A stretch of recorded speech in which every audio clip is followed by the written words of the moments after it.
It's time for another podcast of Rainbow Gastronomy with our special foodie correspondent at Left of Straight Podcasts, Chef Lynn Wheeler. Whether he's taking us to a local food and wine festival, sharing tips and recipes, or interviewing his foodie friends, Chef Lynn always has something up his chef coat. So sit back, have a drink, and let's get cooking. Hello, fabulous foodies. Welcome to Rainbow Gastronomy on the Left of Straight Podcast Network. I'm your host and special foodie correspondent, Chef Lynn Wheeler.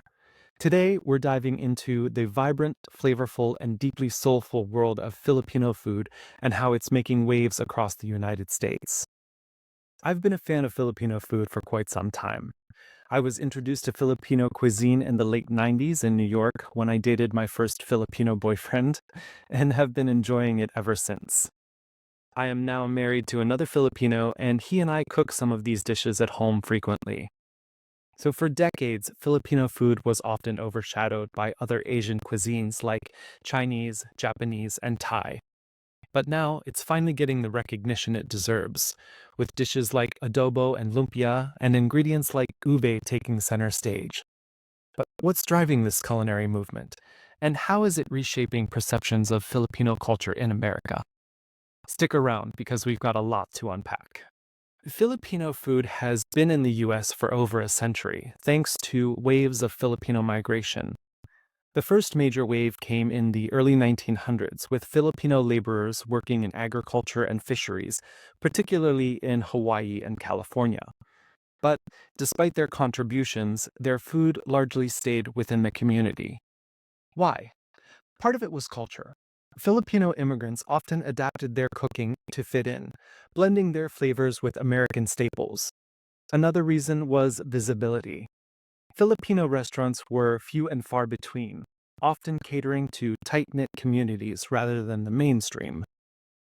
Fast forward to the 21st century, and things started to change. Social media platforms like Instagram brought Filipino food to the forefront. Suddenly, people were posting photos of vibrant purple ube desserts, sizzling plates of sisig, and golden brown turon. The visual appeal of these dishes sparked curiosity and appetites. Let's start with the basics. What is Filipino food? Filipino cuisine is a beautiful blend of cultures and influences. It reflects the country's history as a melting pot of indigenous traditions, Spanish colonization, Chinese trade, and American occupation. The result?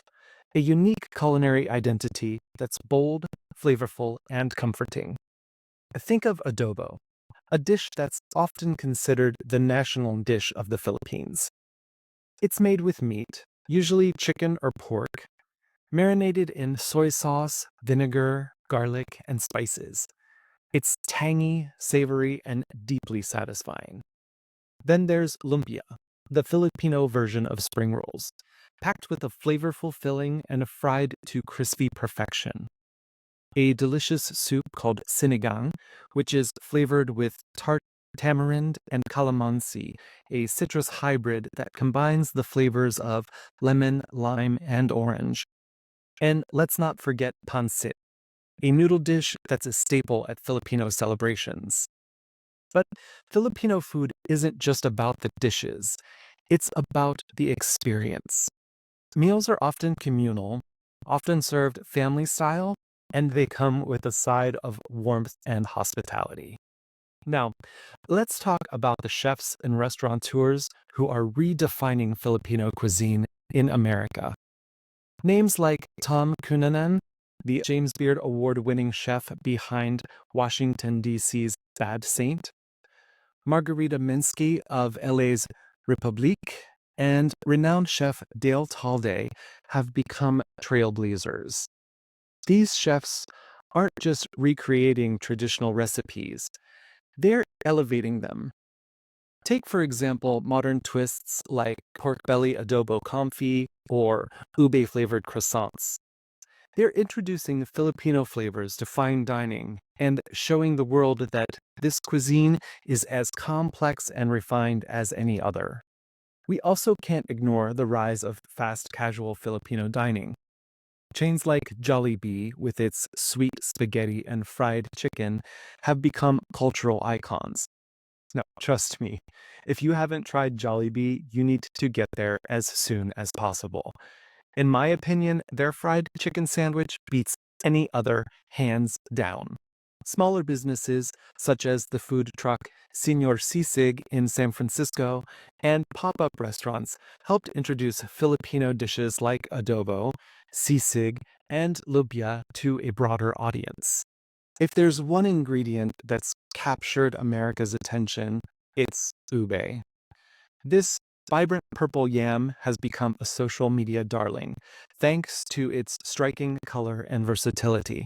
From lattes to donuts to ice cream, ube has found its way into countless desserts. But ube is just the tip of the iceberg. Social media has also introduced people to other Filipino staples like pancit, kare-kare, and halo-halo. Platforms like TikTok and YouTube are filled with cooking tutorials, food reviews, and cultural deep dives, making Filipino cuisine more approachable than ever. So, why is Filipino food gaining traction now? Part of it is timing. As Americans become more adventurous with their palates, they're seeking out bold and diverse flavors, and Filipino food delivers that in spades. With dishes like adobo and sinigang, there is no denying that Filipino food is packed with flavor. Another reason is representation. Second and third generation Filipino Americans are embracing their heritage and sharing it proudly. They're opening restaurants, hosting pop-ups, and using platforms like Netflix and YouTube to tell their stories. Shows like High on the Hog and Street Food Asia have also helped bring Filipino cuisine into the spotlight. Finally, it's about community. Filipino Americans are rallying behind their food, supporting businesses, and celebrating their culture. It's a movement that's as much about identity as it is about flavor. So, what's next for Filipino food in America? Experts predict that we'll see even more Filipino flavors integrated into mainstream dining. Imagine adobo tacos, ube-flavored lattes, or kare-kare inspired burgers. Fusion is already happening, and it's only going to grow. But there's also a push to preserve traditional recipes and highlight regional Filipino dishes. Chefs and home cooks alike are diving deeper into the diverse traditions of Luzon, Visayas, and Mindanao. And let's not forget the growing number of Filipino food festivals and pop-ups. These events are not just about food, they're about celebrations of culture, community, and pride. Filipino food's rise in America is more than just a trend. It's a testament to the power of culture, storytelling, and connection. As more people discover the joys of dishes like lechon, sinigang, and bibingka, they're also learning about the history and heart behind them. If you haven't tried Filipino food yet, what are you waiting for? Get on Google, visit a local Filipino restaurant, try making adobo at home, or dive into the world of ube desserts. Trust me, you won't regret it. Thanks as always for joining me on Rainbow Gastronomy. If you enjoyed this episode, don't forget to subscribe to Left of Straight Podcasts, leave a review, and share it with your friends. Until next time, keep exploring, keep tasting, and keep celebrating the flavors that bring us together. See you next time, guys. Thanks, Chef Lynn, for another great podcast.